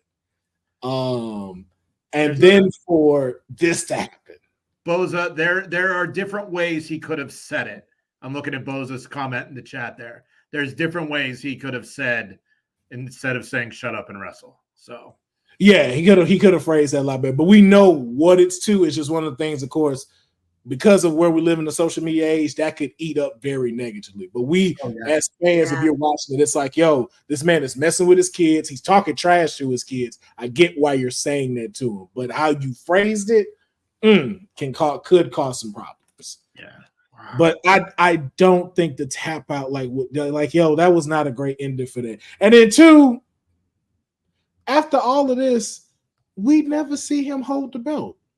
The belt was on the floor the whole time. Yeah. And he was just running around playing with his kids. Birdie held the belt more than he did. So after all of this, everybody else went, the trios got the belts on, everything. Like, you not even going to get on the turnbuckle. And yeah, well, it kind of just makes me wonder, like, was this supposed to be the end of the match? I mean, and Buddy Danielson did not work the hard cam. Like, come on, bro. Like, seriously. The end of the pay-per-view, work the hard cam. Not at all.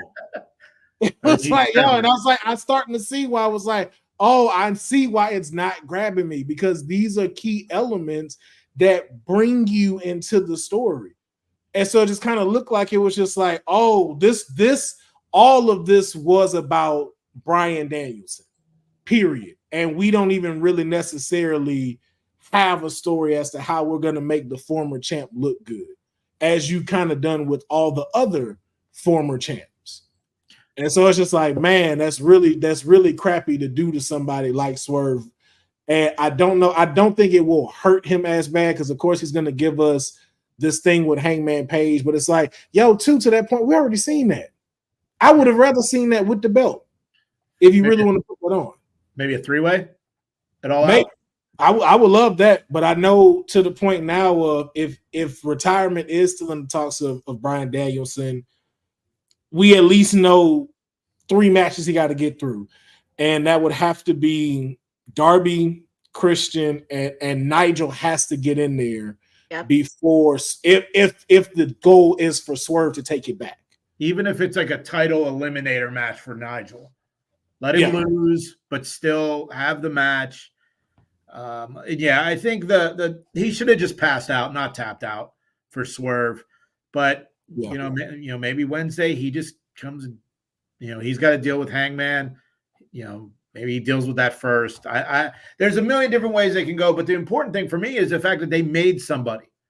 They made a star. He was not a transitional champion. So if you're thinking that, shut up.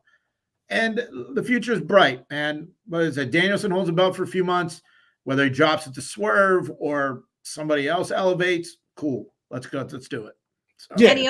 And he also just signed a new deal, by the way, on his contract. So Swerve, I saw that. So he's going to be a main event player for this company for a very long time. And that's all I want to make sure to keep happening. Like, I just don't like how he was tapped out, but I'm not mad again at Bryan Danielson winning. Just like to Professor's point, it's like, I would not want to see you retire without having this championship. But I would have rather seen you hit the flying knee, pin him clean, and then that be the win. We know what the tap out does to a superstar. We saw it with Liv Morgan when she was SmackDown champion and Ronda tapped her out. That messed her whole run up. Yeah. It threw her whole stuff off to watch the champ tap out. That does a lot. But hopefully, to y'all point, Swerve is a main star, so I'm sure he's going to know how to play that well into his story, especially with Hangman Adam Page coming up. So, but shout out to Bryan Danielson. Not mad that he's champion at all. Not mad at all. I'm glad to know that he has been a Ring of Honor champion, an AEW champion, and a WWE champion. Someone that is dedicated to the craft that loves this sport. Glad to see him get his shot. Glad to see him take his shot and win at that, and never get tired of hearing the final countdown. Never get tired. So, but that is it. We were trying to make sure we got the pre-show under 2 hours. We are 14 minutes successful, but I just want to get y'all last thoughts on AEW's All In and just what are you looking forward to seeing lead into the next chapter. Courtney, we'll start with you. Well, the road to All Out. It's going to be very fascinating how they can pull it off in 2 weeks. And there's going to be a lot of storylines to see. I definitely really want to see more of the women's division. I'm a huge fan of their women's division. I want to see them be successful. They have a loaded roster. I want to see the tag team division elevate a lot more because I'm a big advocate when it comes to tag team wrestling, and I want to see them at the forefront, have a legit story, and also, this is like a wishful list thinking, but I would love for a tag team to be in the main event spot of a pay-per-view. If the story's right, if the story is right, if everything is planned, they need to be in that main event spot. So I would definitely love to see the tag team division definitely elevate it a lot more. It's going to be interesting with FTR after the ambush they had from one of the tag teams that ambushed them after the match. So that's going to be interesting. But I definitely see something there between the Young Bucks and the Acclaimed. I feel like they can be a rivalry. And also, they met 4 years ago. So this is going to be interesting on having that full circle moment. So I'm really excited on what the women's division, the tag team division is going to bring. I'm also intrigued to see what Will Ospreay had to say after his huge win, because his next opponent is going to be Pac at All Out. So I'm looking forward to that match and also seeing what's next for Danielson. And also, I'm really curious if Nigel's going to interrupt him after he speaks. I want to hear his thoughts on it. Yeah, especially now that I know how much he hates Danielson. So, Jason, man, your thoughts and what you looking forward to see. I want to know. I'm looking forward to MJF. I want to see what is next. I mean, obviously, we know it's going to be Garcia, whether it's Wednesday or. I mean, I think it has to be a TV match. I don't think Garcia is a pay-per-view draw yet. Britt Baker is a favorite, so I don't know how she bounces back. Obviously, This is only like her third or fourth match back. She had a stroke. She was out 10 months. So, like, while I wasn't a fan of that match, I'm glad that she's back. House of Black, Julia hopefully will come back soon. And, like I said, Swerve made me a fan tonight. So I will start paying more attention to Swerve than I have in the past. So it's, I'm not, 100%. Like, I think AEW has great matches. I watch AEW for the matches, whereas WWE, I watch for the stories. So I'm hoping that AEW can get those stories better. Like I said, women's division, get RJ City on the phone.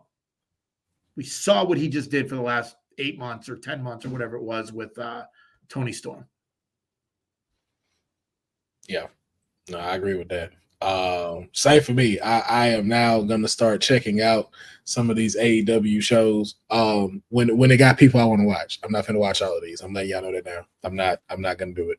I'm watch maybe Dynamite. Dynamite seems like that's the place to be. I'm not giving my Saturday nights to AEW. I can tell you that now. That's not happening. DVR Collision. They always have good matches. They have really good matches on. There we go. I'm a That's DVR. what I do. I DVR Collision. I DVR Rampage. I don't watch them till like Sunday, so I get DVR stuff. Okay, because I was like, I'm not gonna keep up with all of that. But I do want to see what's next for Daniel Bryan. I know he's going to deliver great matches with a lot of these cats, Darby, Christian, and dang, I forgot. And then Nigel. Just because I know about that one, so it's just like okay. And then just to see what Nigel did in this gauntlet match, it's like, yeah, I know y'all gonna put on a fantastic show. Same thing with Swerve. I want to see how Swerve is gonna bounce back. Let's bring that TBS storyline where it needs to be. As you can see the hand motion if you're watching the visual. Let's bring that where it needs to be. Let's get Mariah May up here, open challenge. Hopefully, maybe against whoever I would love to see. So I would like to see that. And then again, I know this is a reach as always, but I always have to throw it out there. Joe Hendry comes and takes the title from Bryan Danielson and retires him. Because I believe in Joe Hendry. Wow. Joe Hendry worldwide. That's the hashtag. The belts are coming all on Joe Hendry. Because I believe.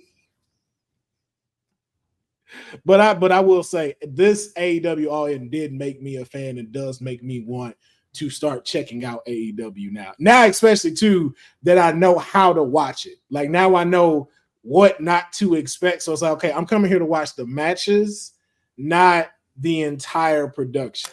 Yep. Because we know what's lacking, what's not there. But the matches, I have no problem sitting here watching because they do keep me compelled to watch. So that's going to wrap up this post show. Before we get out of here, though, I always want to make sure that y'all are able to know where to follow our guests and where to support them so they can keep doing the things that they love. Jason, we're going to start off with you first.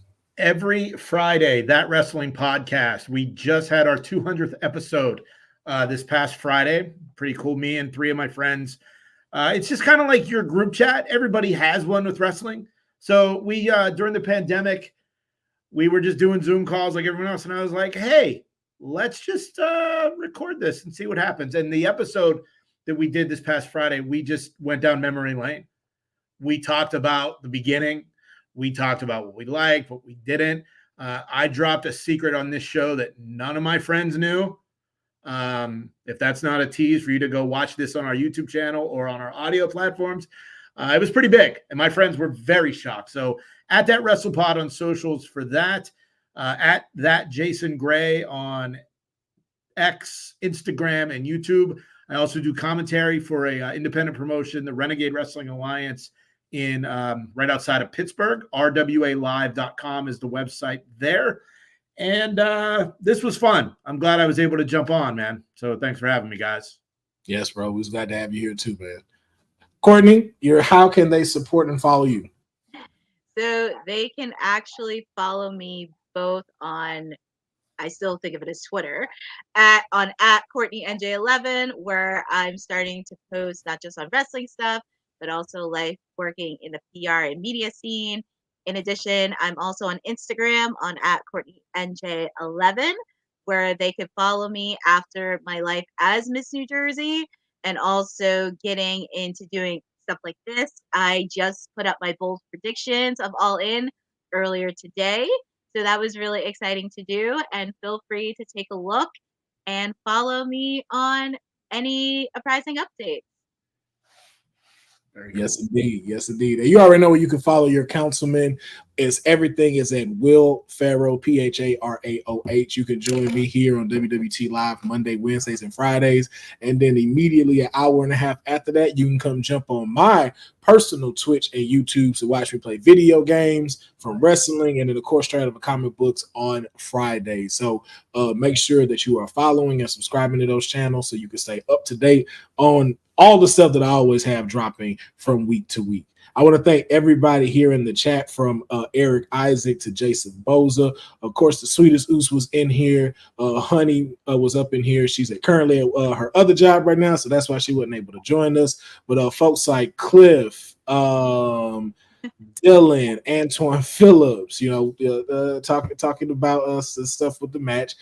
Crazy Soba, just trying to make sure I catch everyone who was up in here. I think I did, and if I didn't, my apologies. There's a reason why I wear glasses, because my sight's not that great.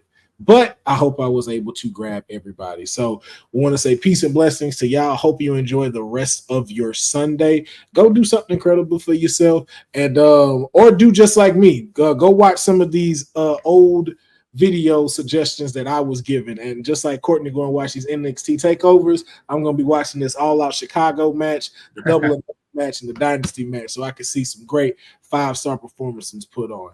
But we want to thank y'all for joining us here at WWT, the number one in women's wrestling, talking wrestling stuff. I have no idea what they say after number one. I just hold up the number one and I stop listening. Whatever they said after number one part, y'all know what we were doing. Catch y'all. Thanks for joining WWT. Don't forget to like us on all social media platforms at WWTalkpod. Like and subscribe on all video and audio platforms, like yesterday, my G. And check out our website at wwtalkpod.com. Thanks for watching.